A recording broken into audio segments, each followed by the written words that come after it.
Now, so I would like to welcome on behalf of Blue Strategy team and on behalf of participants.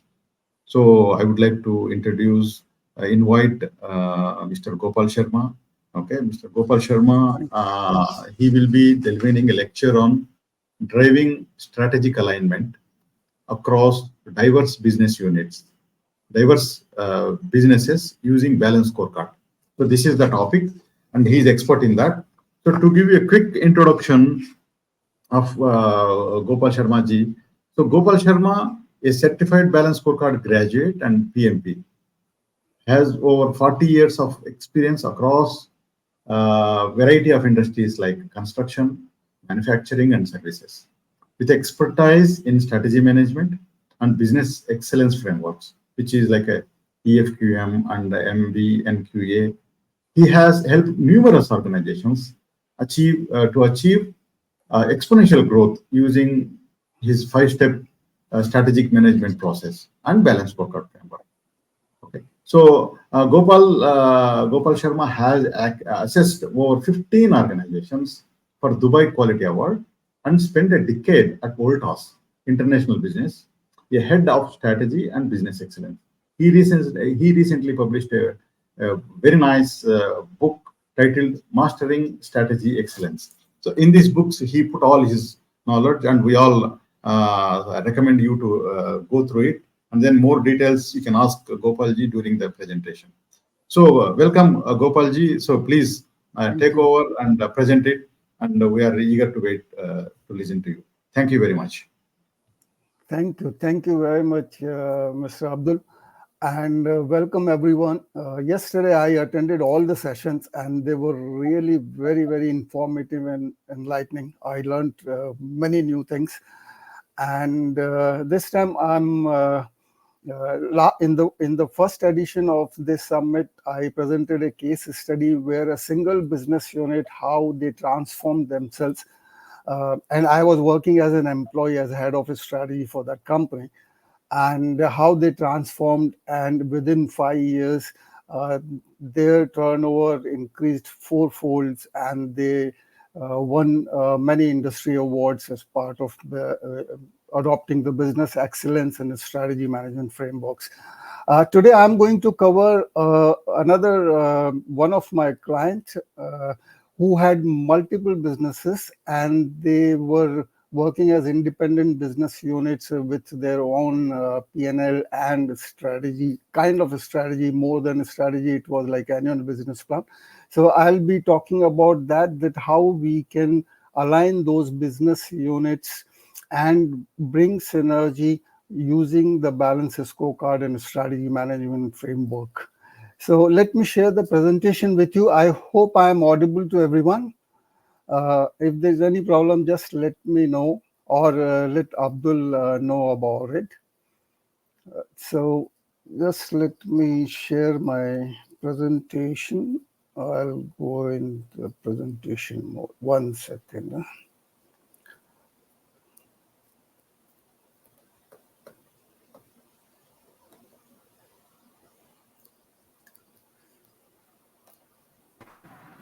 Are you able to see my presentation? Hello? No, sir. So initially you need to just click on present at the bottom. Hello, can you hear me? That's what.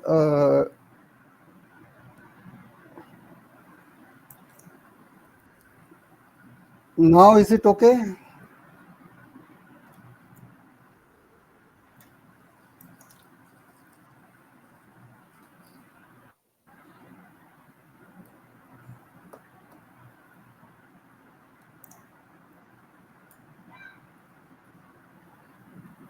Hello. Yeah. I selected the presentation mode and I shared the screen.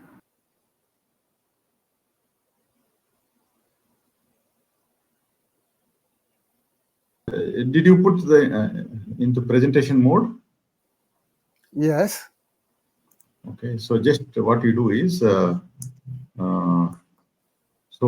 you just present it, and then go to Alt tab and select this present. Okay, then the window will open.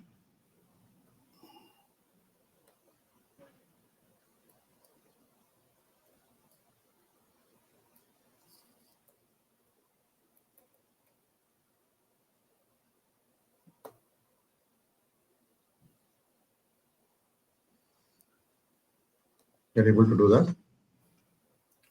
Yeah, is it okay? Now I'm able to present it. Yeah, so click the present, and then the window will open. In that, you need to choose that window, appropriate window. Then it will be easy. Yeah, I choose the appropriate. I choose the Second presentation one, I mode. think, the second tab in the window. I think it's in the second tab. So select that presentation, which is in the presentation mode. That's usually,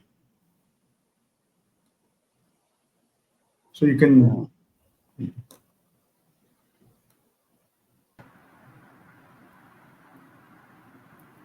Deep, you would like to help? Hello. Yes. Yeah, can you Yes, hear me? Yes. Yeah. Hello. See, I'm in the presentation mode. Let me Yeah. tell you, I'm in So the presentation there are. mode. Yes.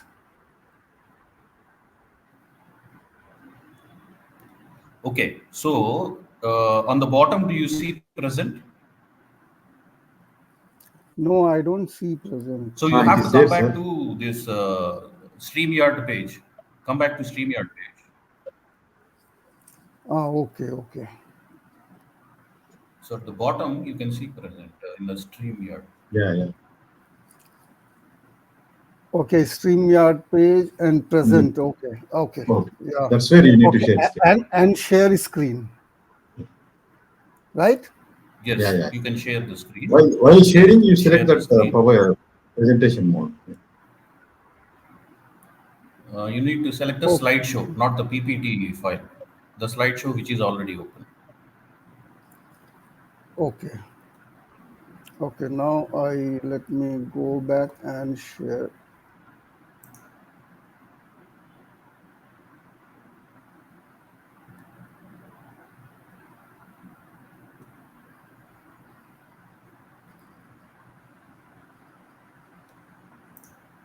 So once you go to this share screen, you can see three tabs on the top: Chrome tab, window, and entire screen. Yes. Right? Right. Click on window. Click on window. Okay. In this window, you need to choose the presentation which is in slideshow mode, not the presentation, just the presentation file. Okay. Not in the presentation mode. The one which is in presentation mode, actually. Yeah, not the file, which is in the presentation mode. Okay. And then share. Just click share at the bottom.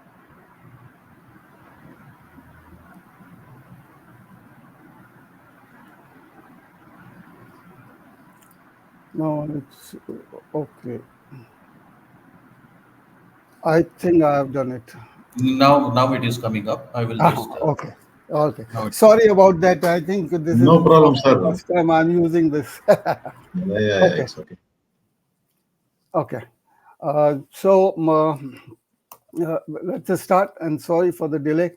So the topic today is driving strategy alignment across diverse businesses using Balance's scorecard. And the first thing that comes to mind when we are talking about diverse businesses owned by one single, let's say, business group, the first thing comes to us is this. I think he has done the introduction, so I will just save time. The context is the 40 years old group. I think the group started first business unit started in late 70s, and then it was by the time I was with them working as a strategy consultant, it was already 40 years old, 42 years, I think. And it is one of the foremost group of companies in the Middle East and offering world-class products and services in the Middle East. So that was the context. And I was introduced through a friend of mine when I was working as a management consultant. So I just approached with an open mind, and I just tried to find out what actually they were expecting. And that time, Qatar and the UAE were booming because of the construction activities, or accelerated construction activities, due to the World Cup, which was supposed to be held in Doha and which was actually held. So they were looking at using that window of opportunity to grow their business and maybe develop some new businesses. So their expectation was, I had a week-long sessions with the senior leadership team and the owners. Owners were locals, and the leadership, mostly they were Indian and some Arab nationals.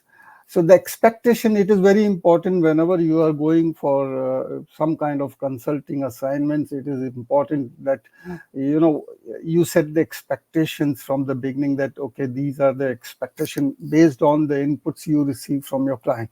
So this is what I spent 1 week visiting their different business unit, talking to leadership team, and then taking all the inputs wherever possible, and asking the right kind of questions, that okay, what they actually wanted going forward from the businesses. So the first thing they came up with is that they were typically using annual business plan for different business units, and then they will set the targets, and then business unit heads will be given those targets, and then they're supposed to achieve it. Of course, it is based on the negotiations between the management and the leadership team. Uh, but then still, it was just a business plan which is based on every year, and they will revisit once the year is over, and they will set the new targets for the next business. So this is typically that was happening. I'm talking about the assignment was done in 2014-15. That is when I engaged with them. So still they had that annual business plan mentality instead of long-term planning. They wanted to have enhanced strategic focus. We will be looking at the businesses very briefly in subsequent slides. They wanted to have enhanced strategic focus and alignment, because they were all those business units. They had 11 business units, and all were operating in one single sector, which is a construction sector. And they wanted to have enhanced decision making and resource allocation, because 11 business units were more or less autonomous, and they were managed by individual business unit managers, and there was no synergy, and then resource allocation or duplication of effort was happening in many places. So they wanted to have increased synergy and collaboration, improved performance management, and they wanted to make the business unit managers or head of business units more accountable, and they wanted to have more transparency.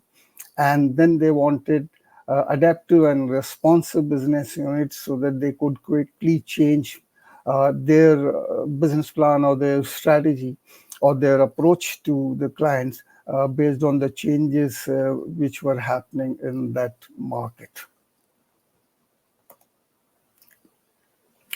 So looking at the business, they had total 11 business units at that point of time. 3 were manufacturing units, 4 were trading businesses. So they had agencies for international brands in, for example, fire alarm system. They had agencies for air conditioning units. They had agencies for fans. So those were trading units. And then they had 3 contracting businesses, which was into electromechanical works, then external facade, and aluminum doors and windows. So those were installation and manufacturing kind of a business that was. And then services, 1 business unit which catered to the services of the equipment which they were having agency for, and they used to provide the services, warranty services, and maintenance services for those equipment. So each business unit was headed by a business unit head, And finance, HR, and IT functions were part of corporate support. So these were centralized functions. These were managed by the corporate office, and procurement, of course, was managed by at the business unit level, because each business unit had different kind of procurement requirements, uh, so depending on the type of business. And the corporate office had three senior leaders. The CEO was there, who was heading the business, and deputy CEO, looking after especially for the contracting business, and the director of marketing, who was overall responsible for marketing effort, uh, who was also looking at that he was representing, whenever he was going to the client, he was representing all business units, because all these products and services catered to, as I said earlier, only to construction industry.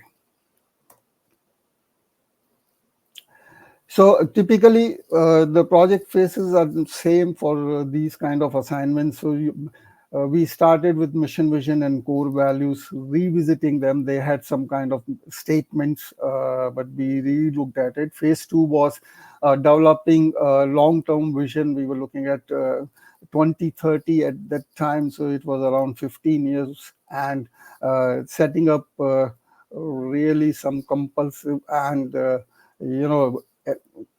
very aspiration driven BHAGs.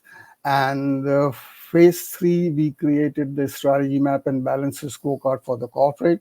Phase four, then that corporate balances scorecard and the strategy was cascaded to individual business units and corporate functions. That was phase four and five. And then we also had kind of a performance management solution and setting up complete review mechanism for monitoring and control. So these were the 6 phases for the project. So we started with defining mission, vision, and core values. So we spent a lot of time discussing about the organization. We also met the owners, senior executives, business unit heads, and support functions.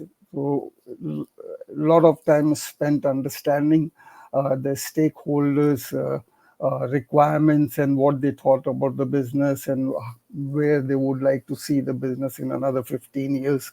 Then second step was drafting the mission and vision. So defining the organization mission and looking at the primary activities and what are the key activities and where, how the businesses were operating in different sectors. So looking at the business profitability and the scope. And based on that, defining later on the mission and vision. The vision was for the desired future state of the organization, because it was highly diverse business. So it was not very easy to come up with some mission and vision without having specifics of, let's say, the group businesses. And then we also ran through the exercise for identifying and defining the core values. And finally, these were validated with meetings with the leadership team and the owners, and communicating these to the entire organization. So defining, we took the simple process. We identified the key stakeholders, including senior leadership teams, business unit heads, and functional heads, and then developed a structured agenda and templates for the workshop. So we customized the templates for developing the mission, vision, and values. And then we had a day-long session with the leadership team and the senior management team. We had separate sessions for the middle managers and the junior staff, and we took inputs from them at each stage. And then we had the day-long session for mission, vision, and values. On alternate days, we actually carried out these exercises, and inputs were sought. Right. So all attendees were asked to use the templates individually and arrive at the version of vision, mission, and values. These were done separately on 3 separate days, and we chose alternate days in case if the discussion continues for the next day. So it was alternate days. We started with the mission on the first day, and third day we had the vision exercise, and then on the fifth day we had the exercise for identifying the values. So enough time was given, enough training was given. People were briefed about how to use those templates, and the definition, what mission is all about, what vision is all about, and the values and all that. And we facilitated group discussions. Our team synthesized and collected all the inputs, and we came out with different versions of mission visions. And then we discussed with the leadership team, and consensus was arrived at, and then we finalized the mission and vision. And the values were identified. There's one thing I would like to say here is we also asked participants to identify their personal values. The reason was that we discussed with the leadership, and I found that what they were talking about, the values, people were talking about different personal values than what organizational values were. So there might be possibility in such scenarios that there is a conflict between the personal values and organization's values, and it may create a problem. So we just wanted to make sure, and this came from the leadership team as well during the discussion. So we just made sure that the personal values and corporate values, individual participants, they identified they are matching, or they are more or less similar in nature. They are not conflicting. So this is something I think it's a good practice to make sure that this happens. And then final statements were presented to senior leadership team for validation. We also took endorsement from the chairman and the owners. So these were the final statements, the purpose statements, or the mission and vision statements and values. So because it was highly diverse business, so the common thing was all we were talking about the portfolio of profitable businesses when we look at the missions. So the mission was to build a portfolio of profitable and sustainable businesses with a focus on providing most reliable engineering solutions in the global market. So it sets the boundary that we are talking about engineering solutions, because they were all all businesses were part of engineering solutions for building sector. And they didn't want to limit themselves to just to one country, or let's say GCC. They just wanted to see if they could go in beyond the GCC countries. So that was the purpose statement. Vision statement was because again it was highly diverse business. They just wanted to have a kind of a financial target that by 2030, we are talking about 15 years or 16 years at that time, $1 billion company providing industry leading solutions and becoming partner of choice to customers, principals, and employees, whilst adhering to the core values. And we also identified the core values, which were competitiveness, quality relationship, reliability, and empowerment. There were two more, but then we actually removed them because 7 is too much, I believe. This is what my personal thing is. So we took the most important. Again, it was based on the inputs we received from the various stakeholders.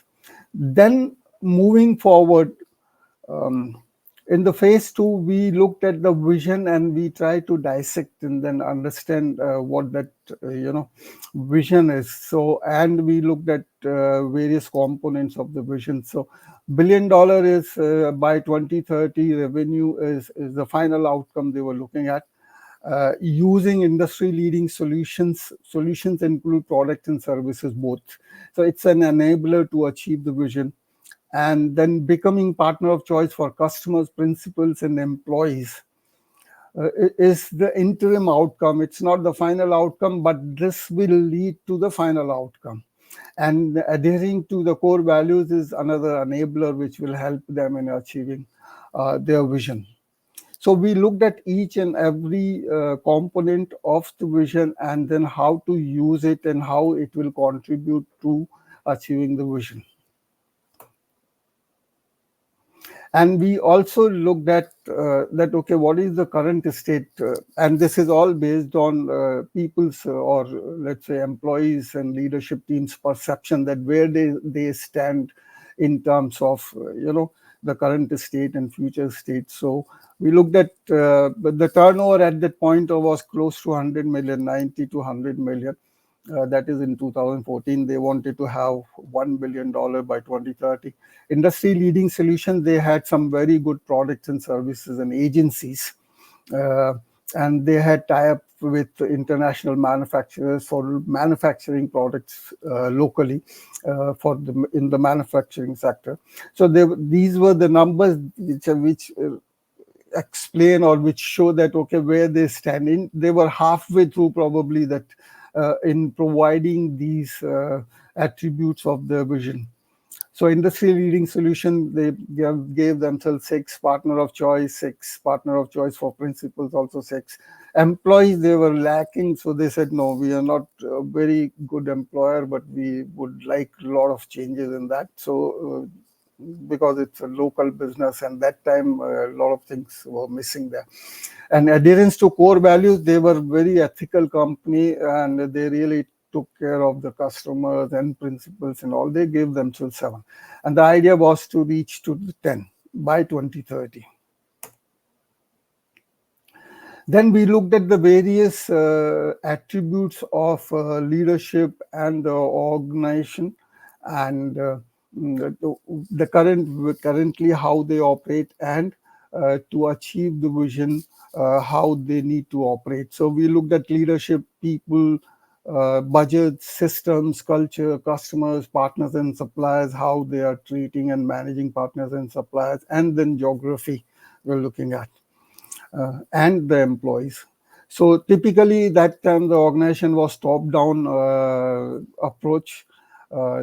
They wanted to change it to identify, develop, and empower. This is part of the discovery phase, I would say, when we were talking with leadership team and rest of the management team. Mostly focus was on task. There were no strategies. So the people were just given the task and they were given the targets and they were just doing it without knowing, the background or the larger reason for that. So aligned to the strategy was what they wanted. Operational silos, integrating team approach for people. It was budget-driven strategy, mostly annual business plan. So they were supposed to achieve the targets instead of having a strategy that drives the budget.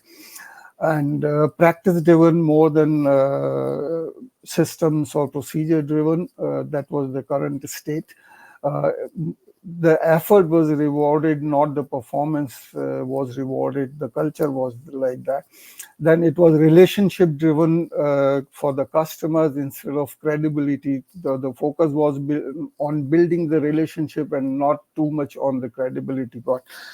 And partners and suppliers, they were considered as contributor. Then they wanted to move to have a full partnership so that they can jointly approach to customers and satisfy the customer needs. The presence was mostly in Qatar. They did some export, but the presence was only in Qatar. They wanted to have presence across GCC and some MENA countries.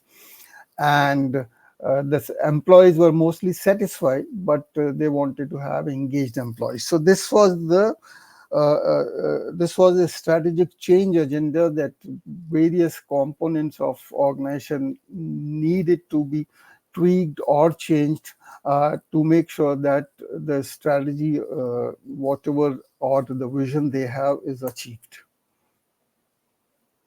We also looked at the portfolio of the businesses. As I said, they had 11 business units. And the positive was that expanded market reach due to diversified portfolio within building construction sector. All 11 businesses were in the building or the construction sector.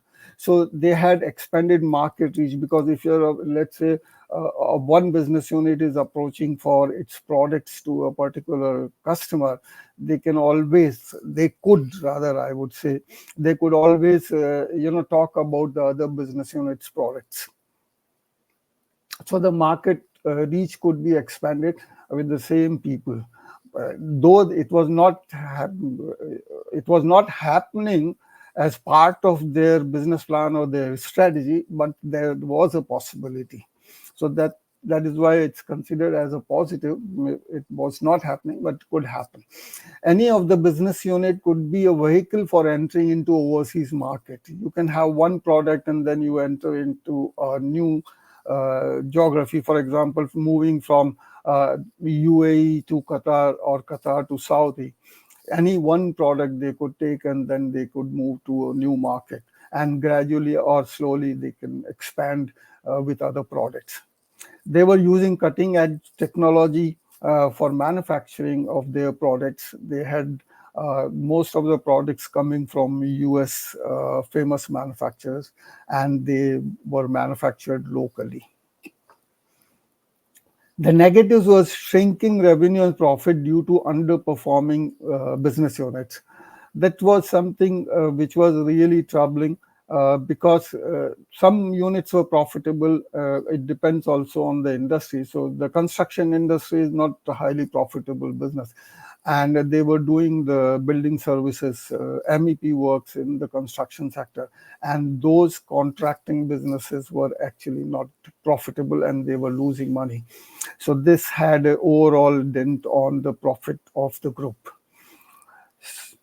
The second was that they were unable to capitalize on expanded market opportunities due to existing organization structure, because they were all autonomous business units and everybody was worried about their business unit. And there was just one person, the senior marketing director of marketing, who was trying to sell multiple products to the client. But then they were not able to do it. Because there was no system or there was no coordination and collaboration between the business units. Okay. And then we also looked at that how the SBUs are, synergizing. So business development at group level, as I said earlier, ensuring cross-selling to external customers wherever possible. But of course, the bandwidth, because of the limited bandwidth, he was not able to really do it, which was really beneficial. And some of the business units were getting in-house projects and orders from other business units.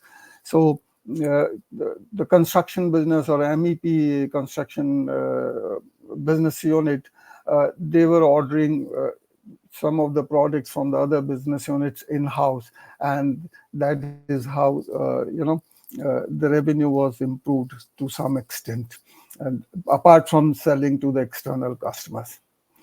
The negatives were absence of resource pooling was one of the very, very critical, important factor needed to be addressed, and duplication of effort, because one customer, each business unit, or let's say 2 or 3 business units going to one customer, that was actually,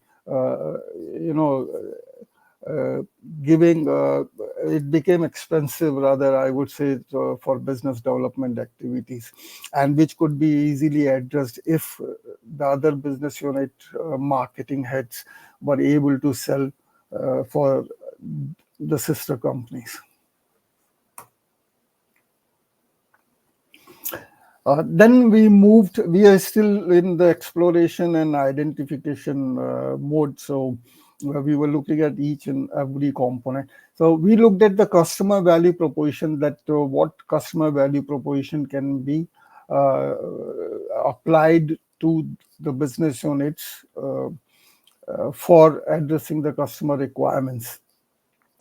So after a lot of deliberation and looking at various possibilities, because it was a highly competitive industry and customer relationship, and this was also came out when we met some of the customers and took their inputs in terms of what they expected from any of the contractors or a supplier. So this was this is what it emerged that they wanted, because it was a highly competitive industry.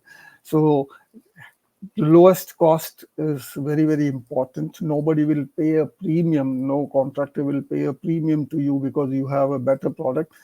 Even if your product is better than others, still you need to meet the price. So operational excellence became very, very important. And second was the customer intimacy, because knowing the customer, building long-term relationship, because that customer, once he is your customer, most of the time, unless he has some compulsion because of the pricing, he would prefer to buy from the same supplier, because he builds a relationship, and sometimes these relationships really help him in in difficult situation or challenges when he is facing. So key implications of this customer value proposition, we looked at, first of all, we looked at the business unit level, and then we looked at the vertical level or the industry level. So key implications were that overall value chain need to be efficient. Of course, we are talking about the low cost or lowest price. Suppliers, partners, and subcontractors need to be managed effectively to reduce the cost. Duplication and redundancy to be eliminated to reduce again the cost. The processes need to be streamlined and improved. Customer relationship management need to be enhanced. And then we need to identify key accounts, and then we need to manage them separately.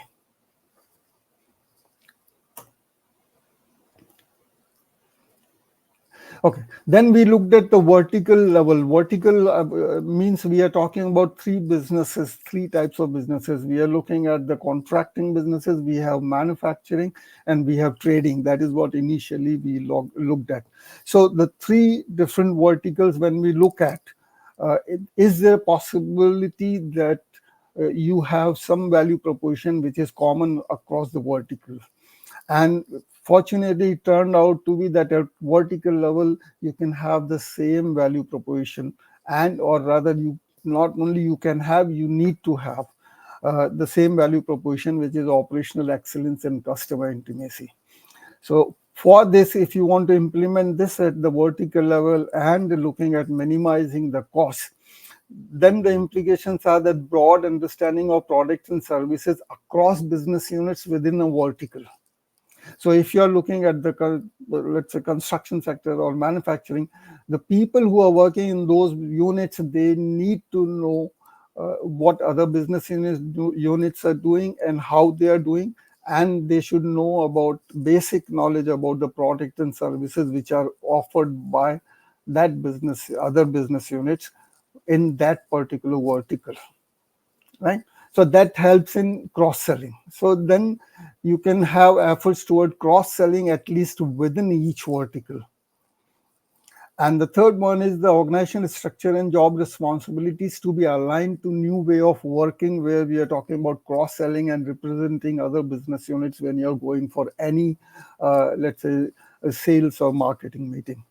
And then mechanism and systems need to be developed to encourage and reward cross-selling, which were required to be established. Right? So these were the key implications when we looked at the customer value proposition. Okay. We also did an exercise, I think it was a 3-day exercise for identifying the core competencies of the group. At the group level, we try to find out, not at individual business units. At the group level, if you identify the core competency, then it becomes easy to check and see which business unit has, which business unit doesn't have, and then probably you can address if there are gaps. So what we identified is 2 core competencies they already had, which is customer relationship management and principal relationship management. Principal relationship means the agencies they had. So those principals relationships were managed very well. And since it was almost like 35 years by the time we were engaged in this assignment, so they had excellent relationship with the customers, with the old customers, and the principals or manufacturers whom they represented in the country. Technical competencies and cross-selling, something which came out as a desirable Of course, it's very, very tough to have more than two core competencies in any organization. And it's always relative, I would say. You can't expect that, okay, customer relationship, we didn't explore that. Is it across the industry you are the best for that particular core competencies? But generally, we took a feedback from the customers. We also took the feedback from the principals and try to gauge the relationships and how they were managed, and really what the business was claiming. Is it true that they have the real competency in those areas? And after coming to that, doing all that, and we, meanwhile, of course, we parallelly looked at the market, what's the size of market, what sectors, and all that. And we also looked at various factors which are related to doing the external analysis, external environmental analysis. We did internal analysis. So everything cannot be presented in such a short period. So I just took the key parts of the whole exercise, which actually contributed to coming out with this strategy at the group level and then business unit level. So after doing all those exercise, and then we had, I think maybe 4 or 5 brainstorming sessions with various at various levels of the organization, and we came out with 3 key strategic themes. And we were looking at the expansion, enhancement, and excellence.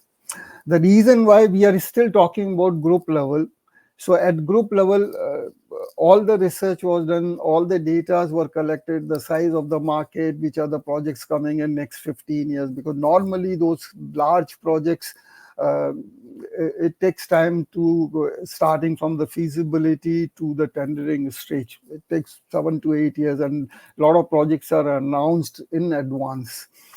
So they had fair idea that what the market is going to be for next 8 to 10 years at least. Not 15 years, but 10 years, they knew which were the projects and what is going to happen. So we came out with 3 key themes, which is expansion, enhancement, and excellence. Expansion is the business expansion. We are looking at the export, and we are looking at new businesses and geographical expansion, apart from export. Export is you're just exporting your products and services. Geographical expansion, I'll talk about, is more like you set up a base in a new country and then you establish local business. Enhancement is enhancing the existing businesses and developing and leveraging cross SBUs or strategic business unit synergies. So this is where mostly cross-selling will come. And the third one is excellence, is for mostly for the profitability.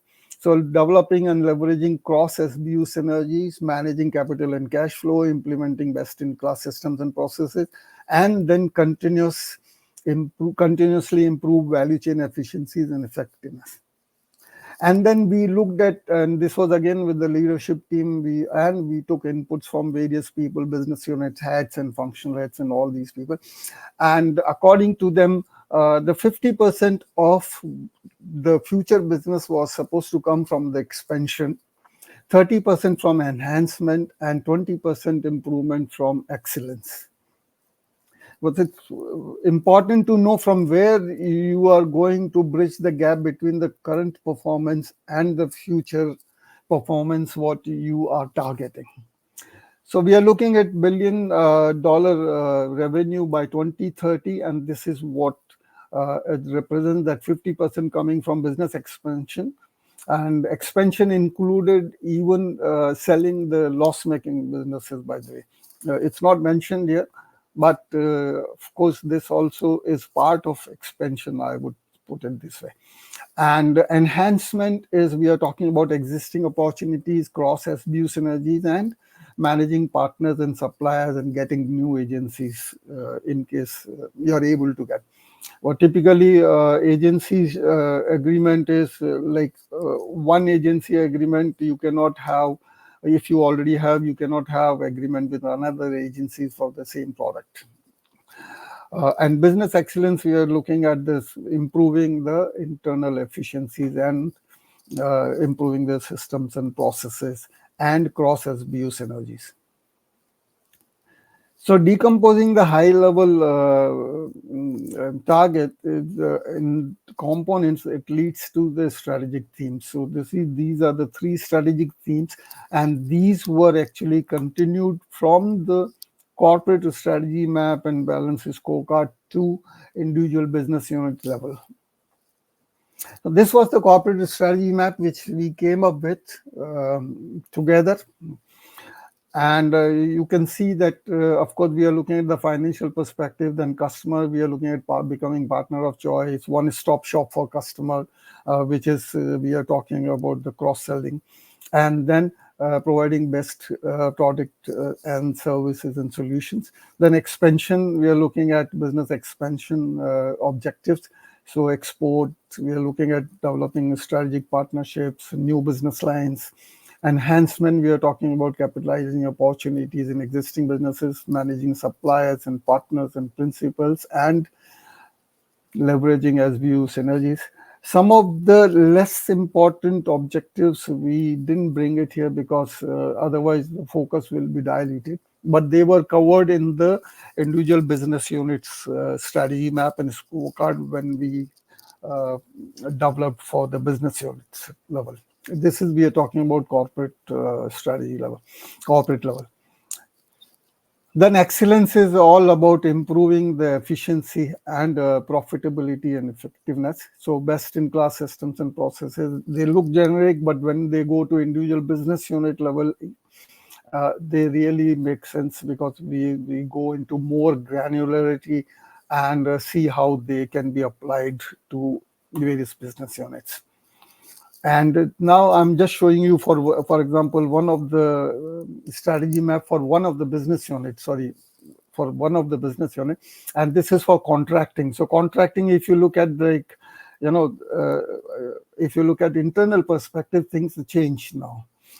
I'd improve, manage capital and cash flow effectively, improving value chain. Procurement is addressed in excellence. And then we are talking about project management expertise and all those kind of things. So now this is for a particular business unit, which comes from the corporate strategy map.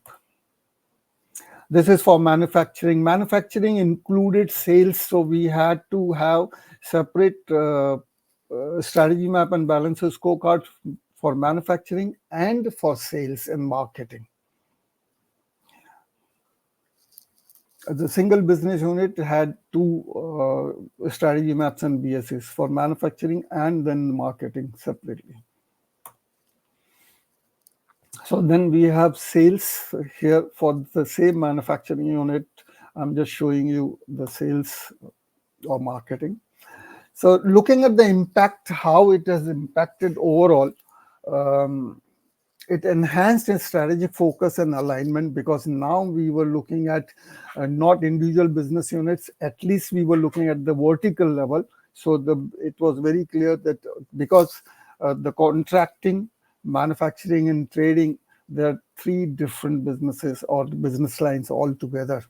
So we were looking at when we were looking at manufacturing, we were looking at all the 3 business units which were there in manufacturing, and then we were trying to see how things can be synergized, how cross-selling can happen. So the alignment and focus was very clear. Improved performance measurement and reviews. We had the KPIs which were derived from the objectives and the balance scorecard, and which were actually part of the review mechanism. We also developed a review mechanism, which was at what level, what kind of reviews to happen, what is going to be the frequency of those reviews, what will be the typical agenda for those review meetings, who are going to be the participants, how the actions will be planned, and how these actions will be tracked. So with the complete system, including all the templates and everything, was developed which they were supposed to follow. Then enhanced decision making and resource allocation. Because now we were looking at least at the vertical level, it was possible that decision making and resource allocation could be done with the understanding of business unit heads. It also boosted accountability and transparency, as any scorecard project will lead to, and adaptive and responsive operations, because now we were looking at uh, a, a continuation, a long-term strategy with key steps, with key targets, which were reviewed quarterly at least, and then there were annual reviews which were planned. So the changes could be made swiftly when we were having all the data available in one place, and then people were, empowered to take decisions based on their seniority. An average number of product range per order increased from 1.5 to 3. This was, I would say, in 2 years' time. It took 2 years to arrive at that kind of performance. Order hit ratio, which typically, which actually shows that how many orders you received against the proposals you have submitted. So, not typical success rate was in the beginning it was 10%, which was increased to 27%. They were more competitive, they could give better price, and at the same time they could cross sell. So guy who is going to a customer for selling his own product, he was also able to sell the product for another business unit. Okay. Of course, their negative sides also are there. They came out from two loss-making business units, no, rather three business units, right? The contracting business was bleeding them, so they realized that it is not possible to continue with that kind of a thing. So they sold those businesses. They added two new businesses, which is water and industry automation. Water means we are talking about water supply systems and filtration and all those kind of products, and industrial automation. Expansion of product range in manufacturing. They were not manufacturing full range, but they started manufacturing full range with the agreement with the principals. They also moved into other countries, two other countries within 3 years of doing this exercise. Got new agencies replacing old low margin products. So they changed the agencies for the products which they were earlier selling. Move the corporate office to purpose-built facility, because now what I'm trying to say is here, or show here, is when you have really compelling BHAG and you have a long-term strategy, then you take decisions based on your long-term view of the business. They were never planning to do anything with regard to the corporate office or purpose-built office, having all SBU heads sitting together in one single location. Most of the offices are closer to the manufacturing units, which were in the industrial area. The corporate office was in another location, and the business unit offices were across the city. So everything was consolidated. They built their own facility, and they moved to industrial area, which was closer to the manufacturing and warehousing facilities, what they had. And they also started looking at succession plans for leadership and senior executive team. So these are the changes which actually can happen if you really implement long-term strategy. So key takeaways, if you ask me, that vision without well-thought BHAGs is a dream, and it will never lead to actions which are long-term. And clearly articulated BHAGs help you to in focusing long-term. BHAGs ensure that all decisions are aligned with overarching vision, ensures that investments are made in areas that support the vision, encourages taking calculated risk that align with achieving your BHAGs, and it builds confidence among the key stakeholders. And major impact is on the employees, if you ask me honestly. So thank you. That is from my side, yes, sir. So thank you, Gopalji. Very interesting journey and interesting insights. So a couple of questions Yes, uh, sir. from Khalid. Was business unit level and functional strategy done? That's one question. Then second one is, please share your tips for successful strategy workshops for setting up a mission, vision, and values. That is second one. The Mhm. third one is, how did you incentivize cross-selling of other business units products and services? So maybe you can take up one by one. Yeah. Okay, can I come out from the presentation mode? Yeah. You already come out. Yeah. So now Okay, you can because see. okay, but I was still looking at the presentation, sir. Yeah. Okay, so I think one by one, sorry, there were four questions to all Yeah. together. So was Okay. business unit level and functional strategy done?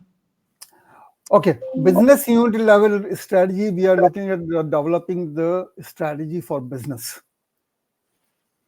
Okay, so each business unit had a business unit head, and he was responsible for the performance of that business unit. So when we are talking about the business unit level, we are talking about basically we are looking at the, of course, the business unit doesn't have a scorecard. The head will have the scorecard. All right. So we are looking at the scorecard for the business unit head when we are talking about business unit level. When we are talking about the functional level, we are looking at the functions. So we are looking at the scorecard for the IT department or IT function. We are looking at the HR. If some business units or some companies, they have centralized procurement, like Voltas has centralized procurement head. So we developed the scorecard for the central procurement. But if you are at individual business unit level and you are doing procurement at business unit level, you will have a scorecard for the procurement head. So that is functional scorecards, right? So business Mhm. unit means business unit level, which is the scorecard for the business unit head, right? Because each unit was as treated as independent business, and the business unit head was responsible for the profit and loss of that particular unit. So you need to have that scorecard for the business unit head, right? So that is the first question, right? Second, sorry, Mr. Abdul, what was the Yeah. second Please question? share your tips for workshop, conducting a strategy workshop for setting up mission, vision, values. Just some key insights. See, okay. This is something very tricky because you are talking to leadership team and you are talking to senior people and all that. Uh, One is you don't contradict anyone. I'll tell you, because people will have different views, and sometimes they are highly charged. So you cannot take sides, even if it is the CEO also sitting and let's say a middle manager is also sitting. You cannot take sides at that point of time. Any workshop, let it be open. It's not necessary that you have to take a decision then and there, right? So that is very very important, because if you give more importance, because you are a neutral party, you are an outsider, you are not supposed to take side. You are supposed to be always on the right side. Whatever is right, whatever is appropriate, you should be. Sometime what happens is a senior leader will insist that you need to do it, or you Mhm. need to accept what he is proposing. So that time it becomes a little difficult that how to say no to him. And in that scenario, typically what I'll ask is that let's give it a thought, a second thought. Let me come back to you. Okay, because that time if you contradict him or you say no, this is not appropriate, then it becomes a problem, because then he feels I'll not say humiliated, but he feels let down in front of his people. That should never happen. I have never done it. This for some reason Mhm. I knew that this is, and probably because I have been a client myself. So because we used to appoint some external consultants and all these, so Yeah. that is something very, very important. You cannot be biased. You cannot take sides. Yeah. Sometimes, Gopalji, sometimes CEO is right, and you also want to do it, but you don't want to look biased. So maybe this is to just to manage the change.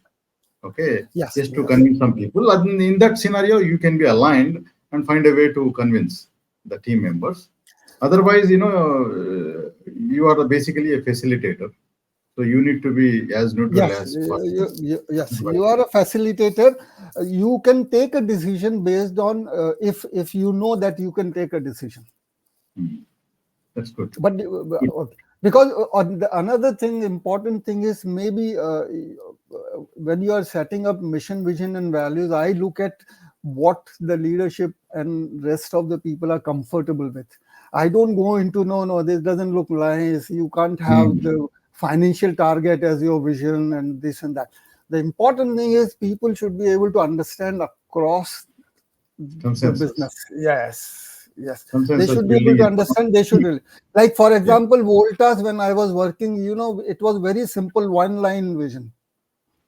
Okay, 10 by 10 at the rate of 10. Hmm. 10 crore business by 2010 with a profitability of Mhm. 10%. Mhm. That's it.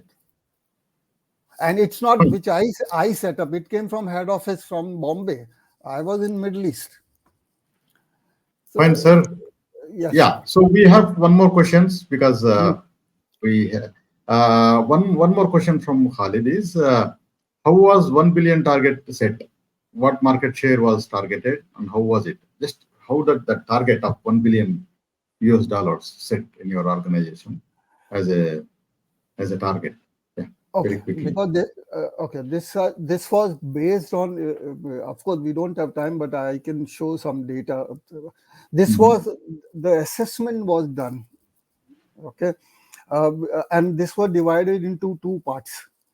One is that up to World Cup in Qatar. Okay, and from there on, we were looking at Saudi, which was the emerging market. Primarily, these were the two, let's say, bolte hain, the big events. Okay, Mhm. so whatever we explored together actually has come true. Like now, Saudi has opened up like anything, Yeah, yeah. right? So it can go wrong. You see, you are always optimistic when you are setting up your targets, long-term target, 15 years and all this. Because I did this exercise in Voltas also as an in-house research.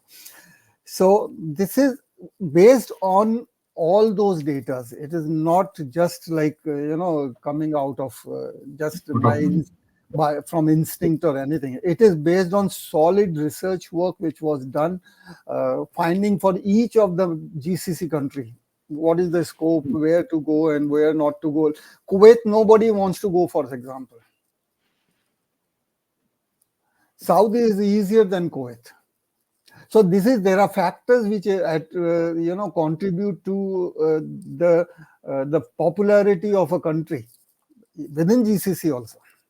So it's a calculated one. It's not It's just a out of blue. it's It's a no just calculated one. it's Ali a Saab, I hope you calculated. got the answer. Any more last thoughts, Gopalji? Because we have to catch up because for the next session.